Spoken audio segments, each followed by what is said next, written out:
buenas, queridos amigos de Televida. Comenzamos un nuevo programa de Pastores con olor a ovejas. Hoy tenemos un programa muy especial en el que, como siempre, comentaremos el Evangelio y vamos a profundizar en la vida religiosa, en la vida consagrada y también en este jubileo de la esperanza y el próximo jubileo de la vida consagrada que vamos a celebrar muy pronto. Para eso tenemos un invitado buenísimo que estará hoy acompañándonos y tenemos mucho para disfrutar.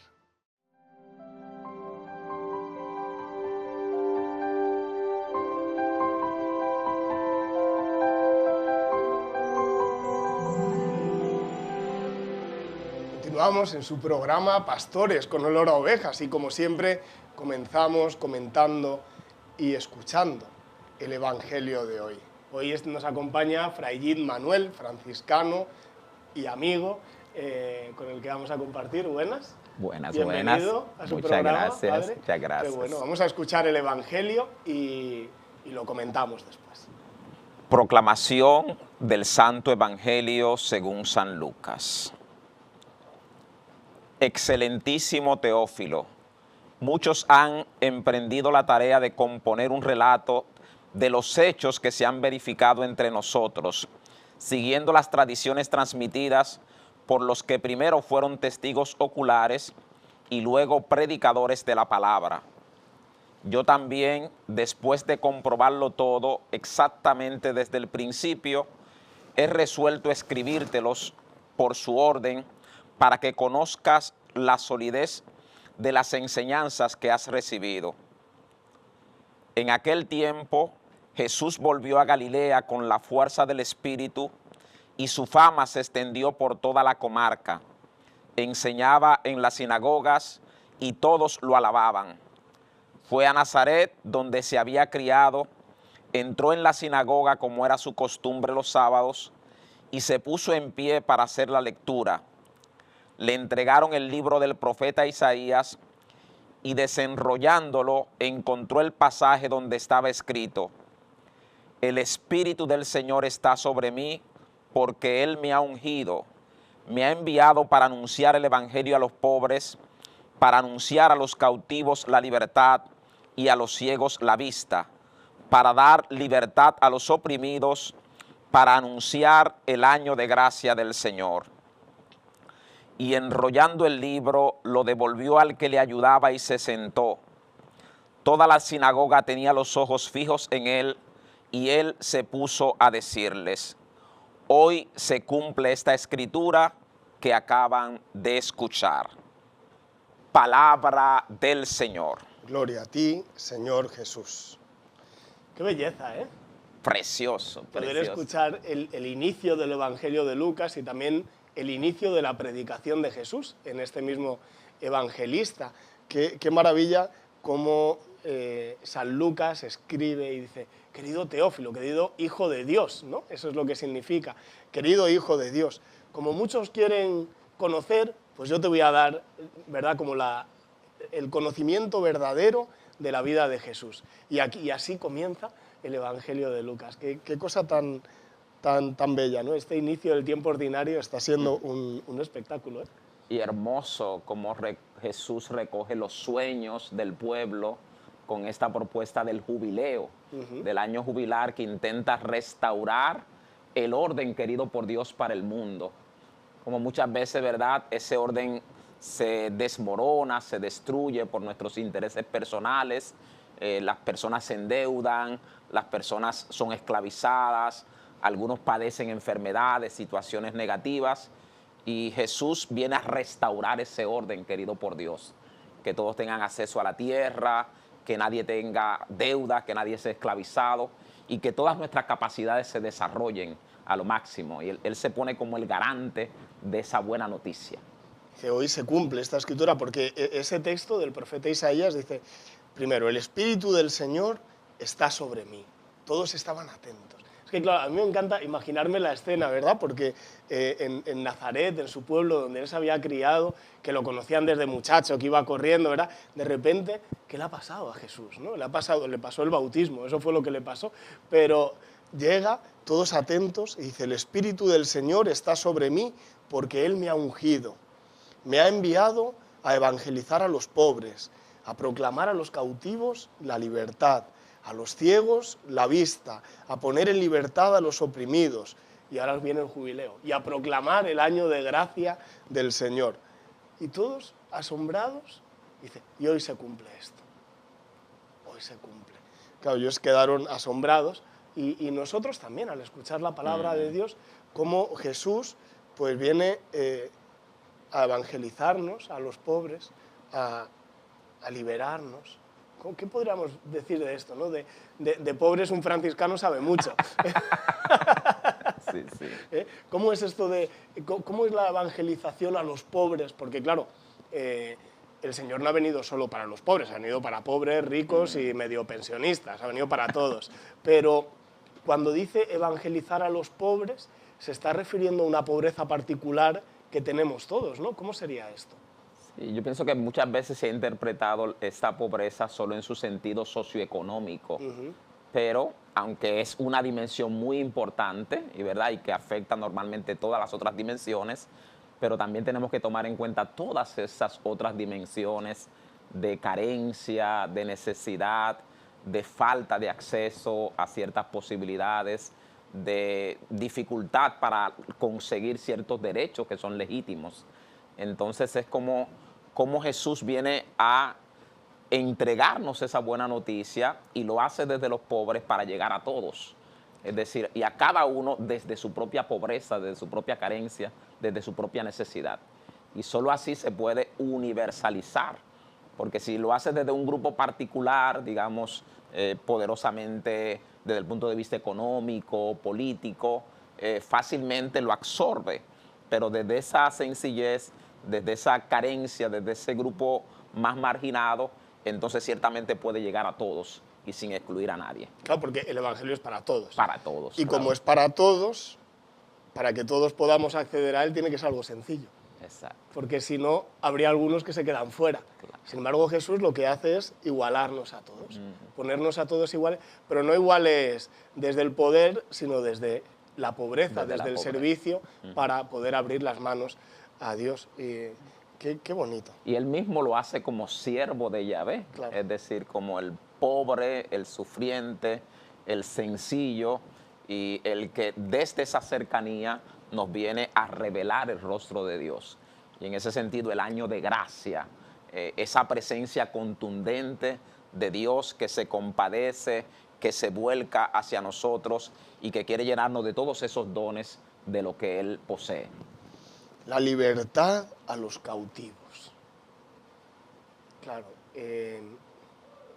alguno podría pensar, pero yo estoy libre, yo no estoy preso, ¿verdad? Porque cuando vamos a una cárcel y vemos y compartimos, yo nunca he estado preso, pero sí he ido a las cárceles a compartir con presos.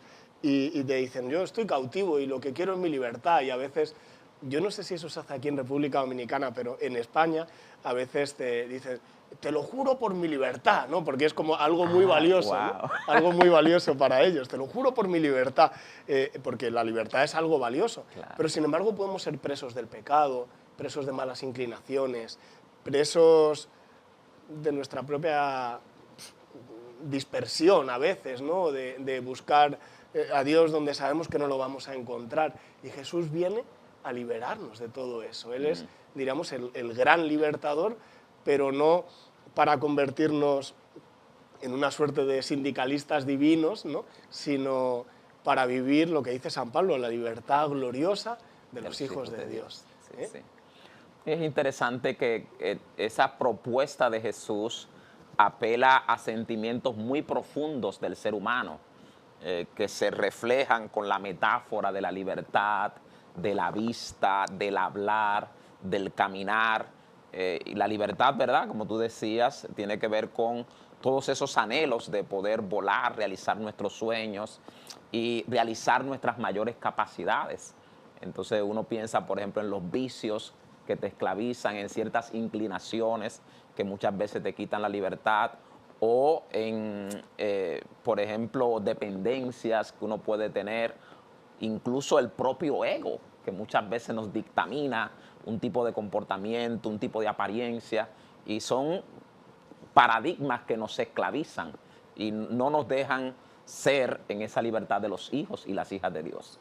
Y lo mismo la luz, ¿verdad? Cuántas situaciones que provocan oscuridad en nuestra sociedad, en nuestro interior. Jesús viene a devolvernos la luz, la verdadera vista, ese caminar, ese hablar también, no tener una palabra condicionada, sino una palabra que se mueve al ritmo del Espíritu. Es decir, son anhelos muy profundos y que tocan a todo ser humano, como bien tú decías, con esa buena noticia. Claro, y además a todos nos igualan. A mí me gusta mucho imaginarme, es que yo disfruto mucho con el Evangelio, la verdad es que bueno, si no, imagínate, no podría ser cura, ¿no?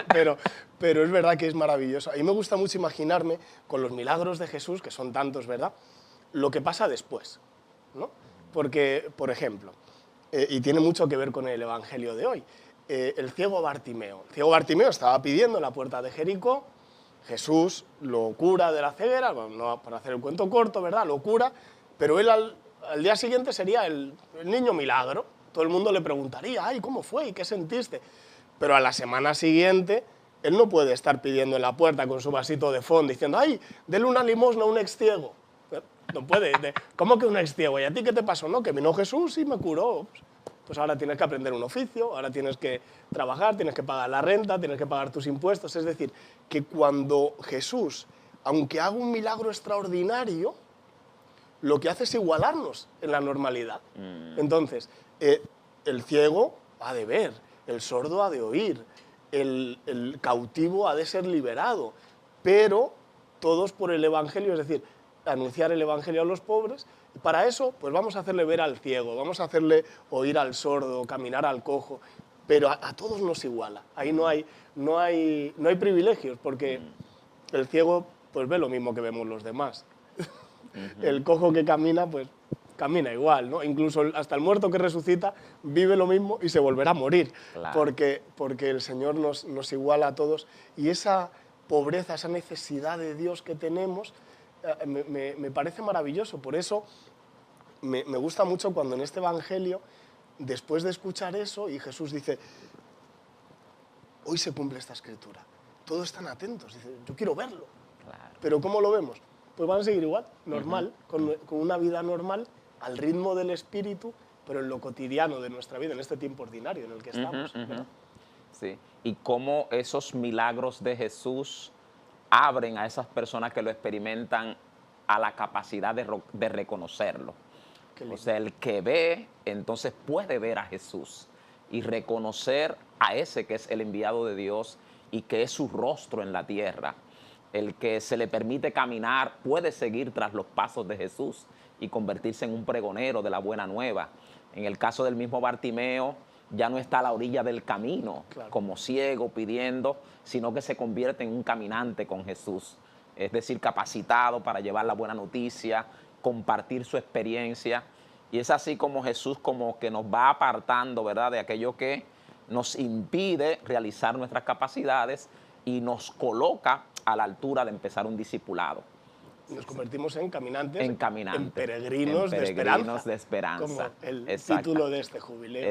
Eso es. Llamados a contagiar la alegría del Evangelio también. Bueno. Vamos a hacer una pausa y continuamos con nuestro programa y ya entramos en el jubileo, Frayit, y lo vamos a ver.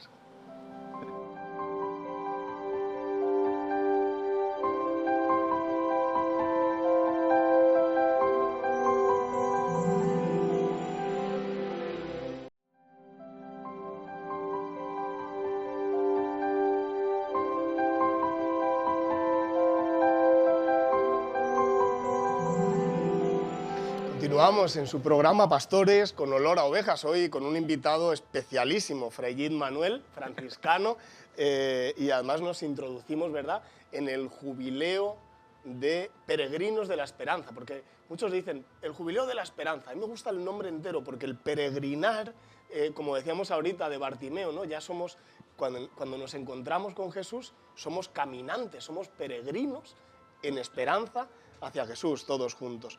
Pero claro, el Santo Padre, cada 25 años, nos regala un año jubilar. La Iglesia, en ese poder de atar y desatar que Jesús le concedió a Pedro, pues el sucesor de Pedro, que es el Papa, cada 25 años está previsto que haya un año jubilar, un año especial, un año un año de gracia del Señor, como nos decía el Evangelio de hoy. En el contexto actual, estamos en 2025, que no es lo mismo que cuando fue el gran jubileo del año 2000 o el que sucedió en 1975. En el contexto actual, ¿qué significa este jubileo, Peregrinos de Esperanza? ¿Cómo tú lo ves para nuestra Iglesia Católica y para el mundo? Yo pienso que en primer lugar, como tú decías, rescatar esa dimensión de peregrinos de la esperanza, que es natural a todo ser humano, ¿verdad? Como seres humanos somos homo viator, el caminante, aquel que se va desplazando constantemente. Y como cristianos también nos sentimos transeúntes en este mundo, aspirando, ¿verdad?, a la patria eterna, donde se vive de la justicia, del amor, la fraternidad. Entonces es como descubrir lo pasajero, que es lo que vivimos, y esa búsqueda de los elementos permanentes, y descubrirnos caminantes, siempre en movimiento, en búsqueda de algo mejor, en búsqueda de un futuro. Y eso se complementa muy bien con la palabra esperanza, que para nosotros los cristianos no es una palabra hueca, sino una virtud teologal. Entonces, en ese sentido nos conecta con el ser mismo de Dios, en una dimensión profunda de su ser, de la que nosotros participamos y que somos capaces de recibir cuando nos abrimos a su gracia. Has dicho virtud teologal. Esto es bueno explicarlo. Esto es bueno explicarlo, porque eso de teologal significa que hay distintos tipos de virtudes. Y hay algunas, ¿verdad? Decían los antiguos, ¿verdad?, que la virtud es un habitudo ad bonum, ¿no? O sea, un hábito hacia el bien. Es decir, que por actos de repetición, por ejemplo, a un niño tú le enseñas que todos los días se tiene que cepillar los dientes, ¿verdad?, y consigue el hábito y, por tanto, tiene la virtud de cepillarse y de tener la boca limpia. Pero esta virtud de la esperanza es distinta, ¿no? Sí. Entonces, están las virtudes cardinales, ¿verdad? Ajá. Que son esas a las que tú haces referencia: justicia, templanza, la prudencia, la fortaleza. Se le llama cardinales porque nosotros la vamos construyendo con ese hábito, con esa disciplina, con ese esfuerzo.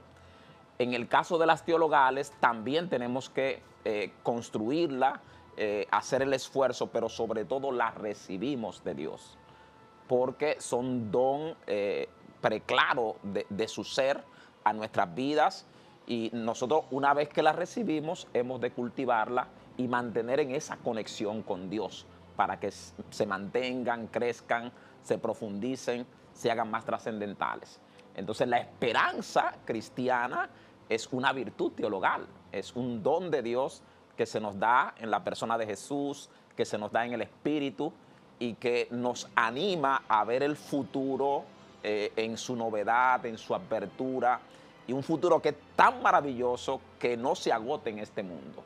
Entonces, en ese sentido, es escatológico, va más allá, nos abre a otra dimensión de la vida. Sí, yo creo que además estamos en un momento muy bonito, un momento de la historia, que es verdad que hay mucha confusión, nos dice el Santo Padre que estamos en un cambio de época, por tanto todos los cambios de época pues llevan consigo como una fractura interna, ¿no? Pero yo veo cosas muy lindas. Yo creo que, y lo miro, de verdad, yo a lo mejor soy muy esperanzado por gracia de Dios, pero es un don y una tarea, ¿no? Como decía San Juan Pablo II. Pero yo veo, por ejemplo, a mí me llama mucho la atención que gente atea, que no creen en nada, incluso niegan la existencia de Dios, hablan de la meditación. O sea, yo creo que globalmente, como un despertar de la conciencia, en el que nosotros tenemos mucho que decir. Sí. Porque no es convertirse en una suerte de vegetal en la que yo me callo, pongo la mente en blanco, cosa que es bastante complicado, sino que ese silencio cargado del Espíritu, en Cristo, por Cristo, hacia el Padre, lleno del Espíritu Santo, con el amor a María, a los santos, lleno de la palabra de Dios, de las virtudes, de la doctrina de la Iglesia. Claro, ese despertar de la conciencia que nosotros también vivimos, los católicos, es maravilloso porque está cargado de contenido, ¿no? Entonces, yo creo que la esperanza también va mirando a nuestro alrededor, no somos burros, ¿no? Que van con las orejeras así, ¿no? Mirando hacia el frente. Mira, yo tuve la suerte de hacer el Camino de Santiago muchas veces, lo he hecho 13 veces. Y lo más bonito de esa peregrinación es caminar. O sea, lo más bonito de la peregrinación es la propia peregrinación. Es verdad que cuando llegamos a Santiago, pues uno se alegra mucho, ¿verdad? Y ya te bañas tranquilo en un sitio bueno y puedes volver a casa, y cuando llegas, pues ya la cama ya no es la de un albergue o la de donde duermas, ¿no? Pero qué experiencia interior, espiritual y humana, porque van siempre unidas, ¿verdad? Qué experiencia tan grande es poder peregrinar.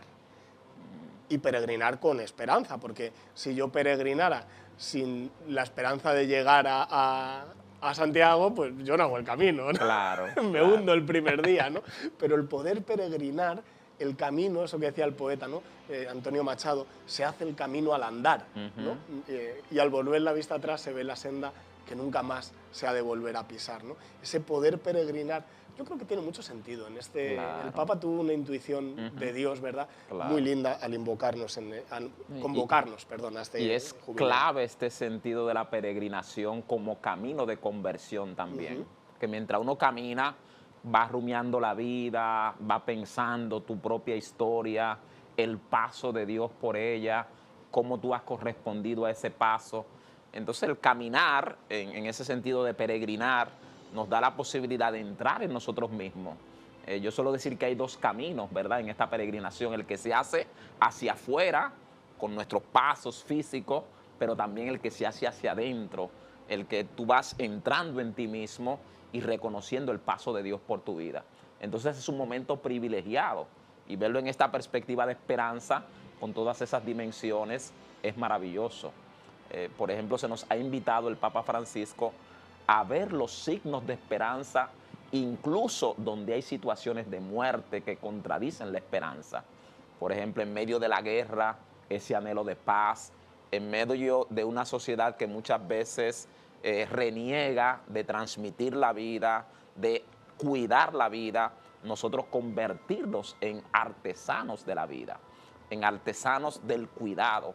Y asimismo con las personas que están presas o que tienen una situación de salud o viven en una situación de penuria, cómo ser testigos de la esperanza, signos de esperanza en medio de esas situaciones que reniegan de la esperanza. De hecho, el Papa en la convocatoria al jubileo, ¿verdad?, en esa bula tan bonita, que el título es maravilloso. Maravilloso. La esperanza no defrauda. O sea, ahí ya solo con eso tendríamos para meditar todo el año. Claro. Solo con ese lema, ¿no? La esperanza no defrauda. Pero él nos da como varios lugares donde hemos de ser testigos de esperanza, a los católicos, ¿no? Él nos dice que con los pobres, con los presos, los ancianos, los jóvenes, los migrantes, y en todos esos lugares tenemos que... Porque no se puede ser testigo de esperanza quejándonos solo por las redes, en los comentarios. Hay que embarrarse, ¿verdad? Tenemos que meternos, salir a la calle y decir, voy a meterme. Porque a veces dicen, no, las redes están ardiendo, y somos nosotros quejándonos. Pero eso no es ser testigo de esperanza solo, hay que salir, ¿verdad?, y meternos. ¿Cómo podríamos hacerlo? O sea, aparte de las convocatorias que nos hace la Iglesia, los distintos eventos, ¿no? Porque habrá un jubileo, luego vamos a hablar del de la vida consagrada, pero hay jubileo de catequistas, de misioneros, de sacerdotes, de familias, de jóvenes, de todo lo que haya. Pero esos son como el evento. Pero ¿cómo podemos vivir todo el año? ¿Cómo nos puedes ayudar a esto? A vivir todo el año como testigos de esperanza. A lo mejor, no sé, estoy pensando en voz alta, se me ocurre pues decir, pues mira, estos 2 meses yo voy a estar más pendiente de los jóvenes, orando por ellos, acompañándolos, o luego los ancianos, luego los presos, pero ¿cómo podríamos hacerlo en este sentido? Yo pienso que esa idea de peregrinación también hay que vincularla a la de la iglesia en salida.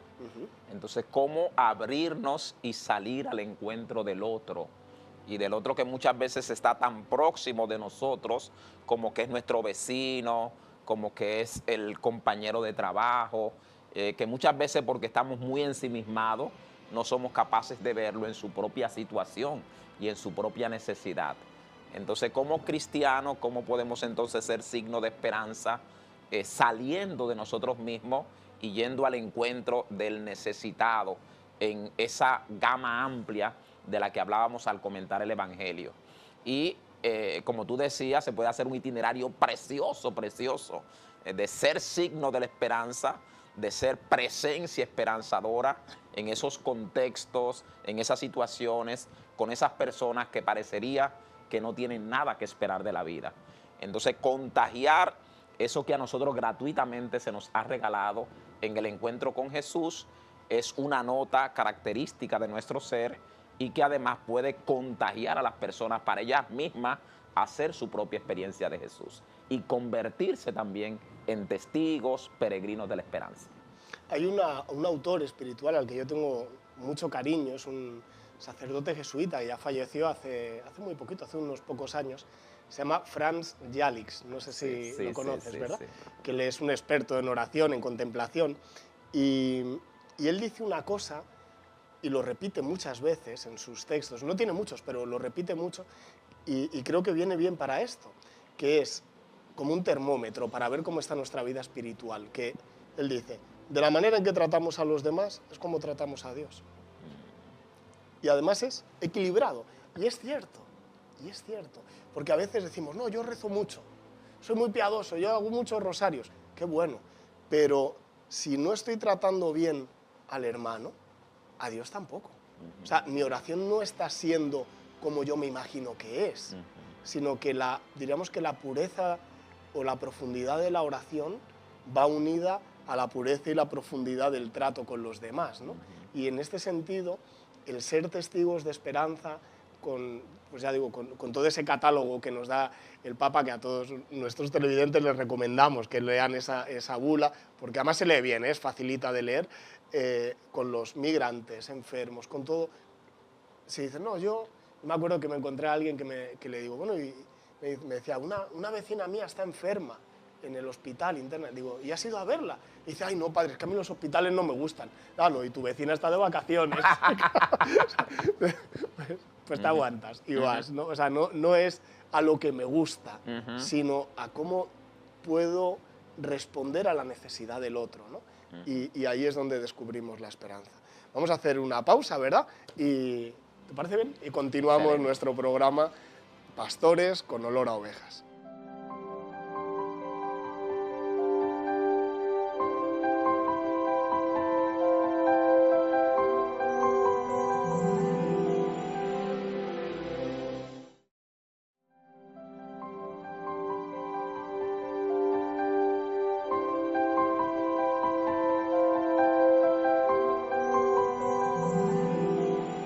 Si alguno acaba de entrar ahora en el programa, estamos en Pastores con olor a ovejas, acompañados de Fray Gid Manuel, nuestro fraile franciscano, vicario de la vida consagrada en la Arquidiócesis de Santo Domingo, amigo y un gran sacerdote además.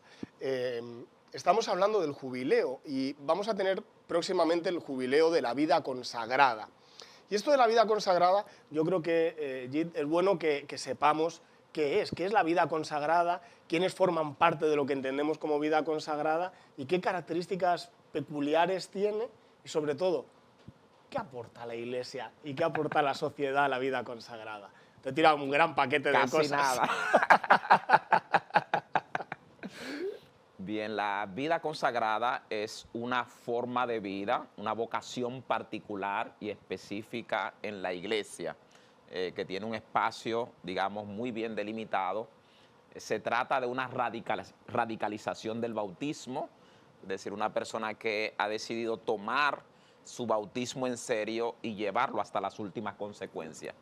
Y eso se expresa mediante la consagración de la vida, de todo el quehacer de la persona, que se sintetiza en los 3 votos tradicionales: obediencia, pobreza y castidad, que de una u otra manera están hablando de 3 dimensiones fundamentales de la persona: su mente, su corazón, su voluntad.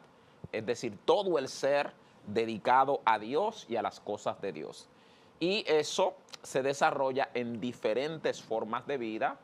Están las contemplativas, vida religiosa contemplativa, están los eremitas, la vida religiosa activa, están las vírgenes consagradas o el orden de las vírgenes, están las sociedades de vida apostólica y están también los institutos seculares. También hay laicos que se consagran al Señor en una vocación muy especial y digamos ese es todo el espectro de la vida consagrada que, como decíamos, pertenece no a la dimensión jerárquica de la iglesia, sino a su dimensión espiritual, carismática, profética. Entonces es como ese puente entre el laicado y el clero que tiene una presencia muy contundente en la sociedad, siendo signo de Jesús, de su reino, y lo hacen en la perspectiva del seguimiento de Cristo.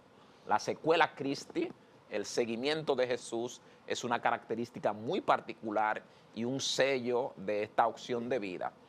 No significa que sea mejor que la vida sacerdotal, mejor que la vida laical, sino un estado de vida diferente, con sus características y que para quien se siente llamado a ella, ilumina, ¿verdad?, su sentido, su sendero y todas sus opciones. Sí, porque yo, por ejemplo, yo no formo parte de la vida consagrada y esto es bueno aclararlo porque a veces piensan que todos los sacerdotes somos religiosos. Religioso significa que pertenecen, en el caso de los sacerdotes, a una congregación religiosa o a un instituto religioso y de hecho es al contrario. La mayoría de los sacerdotes del mundo somos lo que se llama seculares, es decir, que estamos en el siglo, que no hacemos votos. Hemos hecho, obviamente, la vida es muy parecida, ¿no? Hacemos compromisos, hemos hecho promesas de celibato, de obediencia, y también en la ordenación se hace una promesa que a veces no se habla tanto de ella y yo creo que es fundamental y está al mismo nivel, que es de incrementar diariamente el espíritu de oración.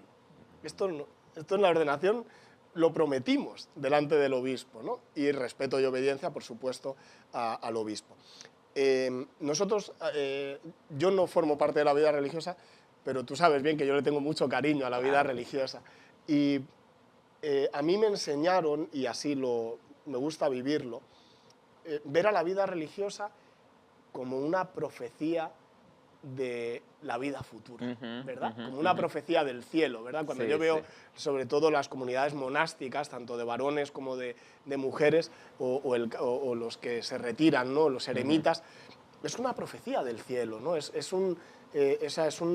Deben vivir con una unidad de mente, de corazón, de voluntad, de cuerpo, de todo, en una unidad, por eso los votos, ¿no? Que también son consejos evangélicos para todos, cuidado, que la pobreza, la castidad y la obediencia no es solo para que haya hecho el voto, sino eso es para todos. Pero vivirlo con esa radicalidad es una profecía del cielo, porque genera una unidad en la persona, somos uno. Tú eres Jean Manuel, entero, en todo lo que hagas, en todo lo que vivas, ¿no? Es decir, esa unidad de la persona y no vivir como distintas vidas, ¿no? De por la mañana hago una cosa, ahora yo soy católico los domingos la hora de misa y luego se me olvida, ¿no? Sino vivir con esa unidad de vida. ¿Me estoy equivocado o va por ahí la cosa? No, sí. De hecho, una forma hermosa de interpretar los votos es como anticipo del reino. Es decir, una forma de mostrar aquí en la tierra lo que va a ser ese reino futuro que trasciende, ¿verdad?, el tiempo, que trasciende el espacio. Y así como dice Jesús cuando le preguntan sobre la viuda, ¿verdad?, que se casó con un hermano, con otro, no tuvo hijos, como para cuestionar la resurrección.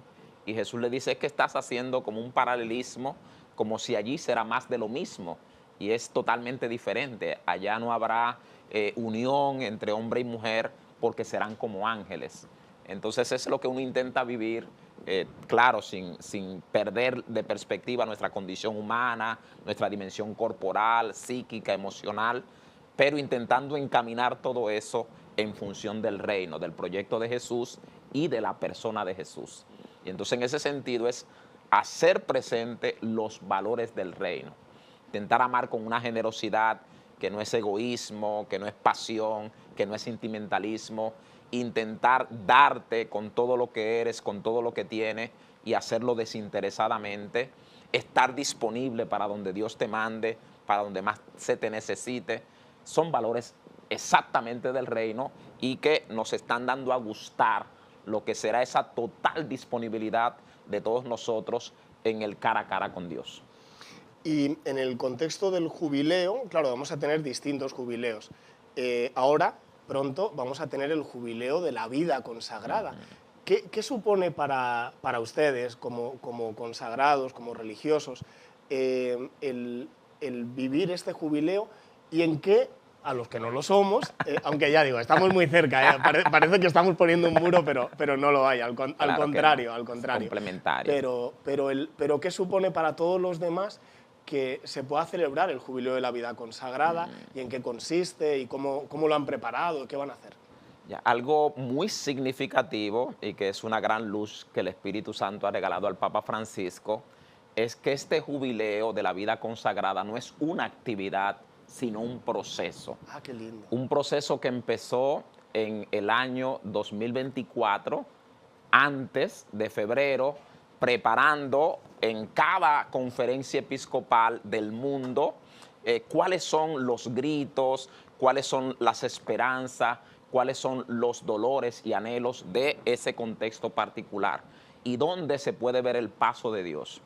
Luego, representantes de esas conferencias episcopales se reunieron el 2 de febrero de 2024 en Roma y tuvieron un encuentro para poner en común ese camino, esas reflexiones. A partir de ahí se nos ha convidado a este segundo momento, que es un encuentro nacional de la vida consagrada, y hacerlo en el conjunto de todas sus expresiones. En primer lugar, es significativo, muy impactante el hecho de que todas las formas de vida consagrada se van a juntar en un solo espacio.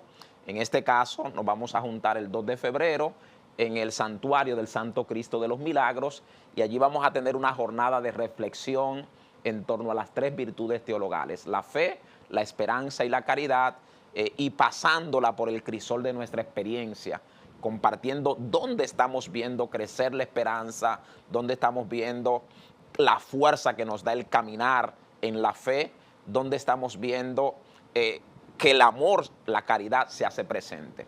Entonces es un acontecimiento único porque normalmente el 2 de febrero se celebra la Jornada Mundial de la Vida Consagrada, pero lo hacen los consagrados de cada diócesis. Y este año lo vamos a hacer los consagrados de todo el país. Y todas las formas de vida consagrada nos vamos a juntar para celebrar el don de la llamada y la misión que el Señor nos ha encomendado en la sociedad. Posteriormente, en octubre de este año, va a haber un encuentro también que es el Jubileo Mundial de la Vida Consagrada, que va a ser de los consagrados que vayan a Roma para celebrar este jubileo o también los que lo sigan a través de las redes sociales.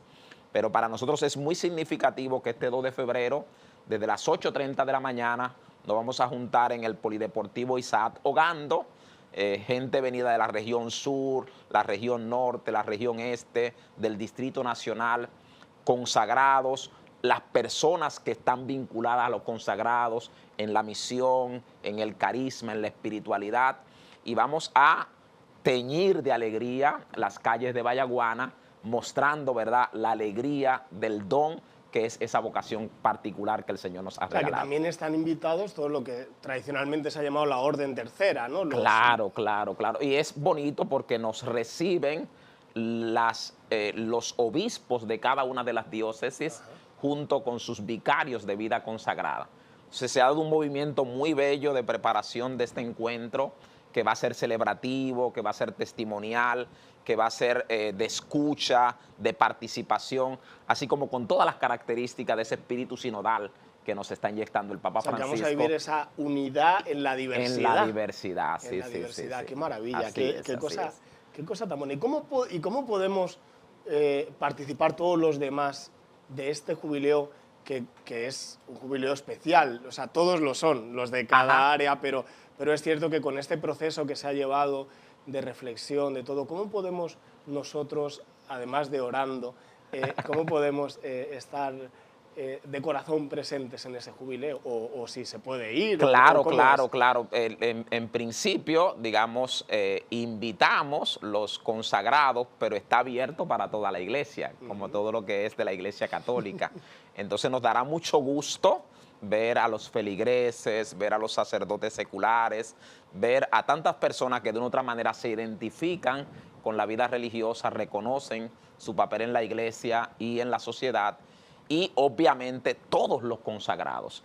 Entonces hay muchas formas de apoyar esa actividad, participando, orando, intercediendo, compartiéndola por internet, también lo que vamos sacando, y siguiéndola por internet también, porque se va a transmitir para las personas que no puedan estar presentes. Y ya una última cosa, porque el tiempo pasa muy rápido. De esos gritos que han salido en este año, ¿cuál es el que a ti particularmente más te ha llegado de esos gritos que nos contabas antes, ¿no? O reflexiones? ¿Cuál es quizá la que a ti más te ha llegado y que quieras compartir con nosotros? No, al leer la bula del Papa Francisco con la que nos convoca a este año jubilar, por la particular situación que vivimos en la República Dominicana, me interpeló mucho el tema de los migrantes. Es decir, en el contexto donde se están deportando semanalmente más de 10.000 migrantes en nuestro país, esa llamada a la política del buen vecino, de la acogida, a que el cristiano, ¿verdad?, procura bien que se cumplan las leyes del país, pero también como ese acercamiento al otro desde la misericordia, desde ese amor compasivo con que Jesús se ha acercado a nosotros, e intentar ser mano extensiva del amor de Dios en medio de esas circunstancias. Entonces yo siento que ese es un gran desafío, tanto para la vida consagrada como para nuestra iglesia, y tenemos que preguntarnos cómo ser testigos de la esperanza en medio de la realidad de la migración y del trato que muchas veces se puede estar impulsando para con los migrantes. Y cómo vivir la legalidad sin perder la caridad. Exactamente, Claro, exactamente. Qué Así bueno. es.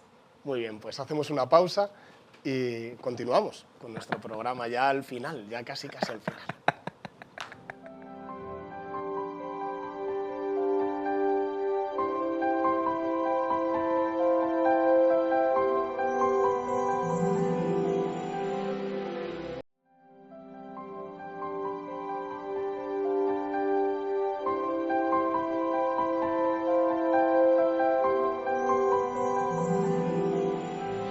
Continuamos ya en el último segmento de nuestro programa Pastores con olor a ovejas. Hoy acompañados por Fray Gid Manuel, franciscano, vicario de la vida consagrada en nuestra arquidiócesis de Santo Domingo.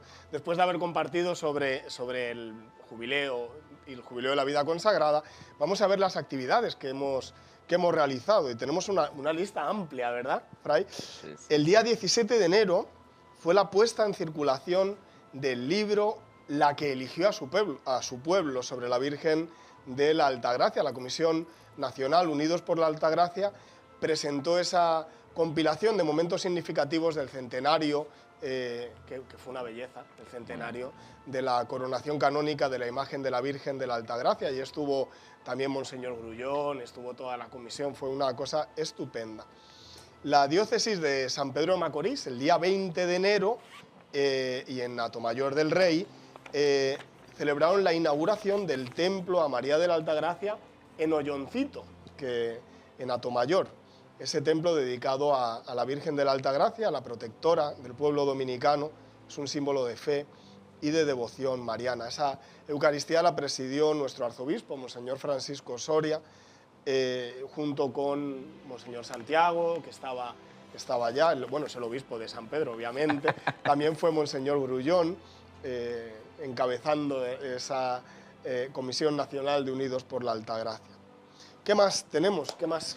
Muy significativa la celebración de la solemnidad, ¿verdad?, de nuestra protectora, la Virgen de la Altagracia, en Higüey, también en otros santuarios, pero destacamos, ¿verdad?, esa misa celebrada en Higüey por Monseñor Jesús Castro, obispo titular de esta diócesis, con la presencia del presidente de la República, Luis Abinader, su esposa, la vicepresidenta, personas muy significativas, y esa gran comunidad de fieles abarrotando el templo, Engalanado, dando gracias con flores, al Señor música, por aquello tanto fue amor, por tanta gracia recibida. Fue un fiestón, estamos Sí, viendo sí, sí, las sí, sí. imágenes, a Monseñor Jesús Castro predicando, Ujú. también está ahí Hipólito Mejía, le veo, y subieron al camarín de la Virgen a orar con su velita, tanto el Bendito presidente sea como la Dios. primera Sí, dama. sí, sí, sí. Qué bueno que podemos celebrar, y Yo- también las autoridades que celebren a la Madre de Dios, Claro, es claro. maravilloso, según su fe. También el mismo 21 de enero, en la zona colonial, en el santuario de la Virgen de la Alta Gracia que tenemos aquí en Santo Domingo, histórico, Monseñor Francisco Soria presidió la Eucaristía solemne en honor a la Virgen de la Alta Gracia. Se reunió muchísima gente también. Es un lugar, gente de mi parroquia también a veces me dice, no, yo me voy al santuario, hoy no vengo a la parroquia porque voy al santuario de la zona colonial. Qué maravilla y qué bueno también celebrar como iglesia. Ajá, es muy significativa la procesión que se hace la noche antes, el 20, desde el Santuario de la Altagracia, llevando la imagen a la catedral, nuestra Santa María de la Encarnación. Precioso, precioso ver el pueblo cantando en júbilo, rescatando esa tradición hermosa que nos dejó Monseñor Noel y que ya tiene 100 años. O sea que una gran bendición. Son días de mucha alegría en todas las parroquias, Sí, en todas sí, las sí, capillas. sí. También el 26, el domingo, hoy, a las 4 de la tarde, fue la inauguración, el inicio del jubileo en la Vicaría Santo Domingo Norte, en el santuario de Schoenstatt, en La Victoria, presidido por Monseñor José Amable Durán Tineo, acompañado de muchos sacerdotes, de toda la gente de las 33 parroquias de la Vicaría, con muchísima alegría. Siempre mirando a la esperanza y siempre Claro. llenos de la esperanza de Dios, y ahí con la Virgen siempre se está bien. Pero tenemos más cosas, actividades próximas, no solo las viejas, sino vamos a mirar hacia adelante. El día 2, ¿qué tenemos? Bueno, el 2, el gran jubileo de la vida consagrada. Todos los caminos conducen al Polideportivo Isaac Ogando de Vallaguana. Ahí nos vamos a reunir desde las 8 hasta las 4 de la tarde, donde vamos a tener esa reflexión sobre la fe, la esperanza y la caridad, la presencia de todos los consagrados en todas las formas de vida consagrada, con la participación de los directivos, ¿verdad? De la Cóndor, la Condis, la Conferencia Dominicana Episcopal. La Cóndor es la Conferencia Dominicana de Religiosos, la Condis, Conferencia Dominicana de Institutos Seculares. Que a veces decimos siglas y no nos entendemos. Muy bien, muy acertada. Y vamos a terminar entonces a las 2:30 con la Eucaristía Solemne, que va a presidir Monseñor Héctor Rafael Rodríguez, presidente de la Conferencia del Episcopado Dominicano. En el santuario. ¿Será? En el santuario, sí. Bellísimo. Vamos a tener una procesión desde el Polideportivo Isaac Ogando hasta el santuario y concluimos con la celebración eucarística. Y allá en el santuario del Cristo de los Milagros será la celebración. El día 11 de febrero es el jubileo por los enfermos. La Pastoral de la Salud nos invita ese 11 de febrero de la Arquidiócesis de Santo Domingo a tener la celebración. ¿Dónde va a ser? En la Catedral Primada de América. Habrá una procesión a las 8 de la mañana desde la plazoleta de los curas, que si alguno no se sitúa es la plaza interior que hay dentro de la catedral, ¿verdad? Desde ahí habrá una procesión culminando en la catedral, donde se celebrará la Eucaristía a las 9 de la mañana. Y el 16 de febrero será la apertura del año jubilar en la Vicaría de Santo Domingo Este, que ya es la última que nos queda, ¿verdad? En la parroquia de Estela Maris. Va a presidir la Eucaristía el padre Alejandro Valera, provicario de la Vicaría Santo Domingo Este, a las 3 de la tarde. Y ya está, esto es lo que tenemos, no tenemos muchas más cosas. Frayit, si nos das la bendición, ya nos vamos con todo. Muy agradecido, ¿verdad? De esta oportunidad de estar aquí y de poder compartir estas experiencias hermosas que el Señor nos ha regalado. Engrandecemos su nombre y recibimos su bendición. Que el Señor esté con ustedes. Con tu espíritu. Que el Señor les bendiga y les guarde. Amén. Haga brillar su rostro sobre ustedes y les conceda su favor. Amén. Les mire benignamente y les conceda la paz. Amén. Y la bendición de Dios todo amoroso, Padre, Hijo y Espíritu Santo, descienda sobre nosotros y permanezca para siempre. Amén. Frayit, muchísimas gracias. Vuelve a nuestro programa, Pastores con olor a oveja. Aquí te esperamos y a todos nos despedimos. Muchas gracias por su sintonía y hasta la próxima semana en Televida, el canal de la familia, Pastores con olor a ovejas.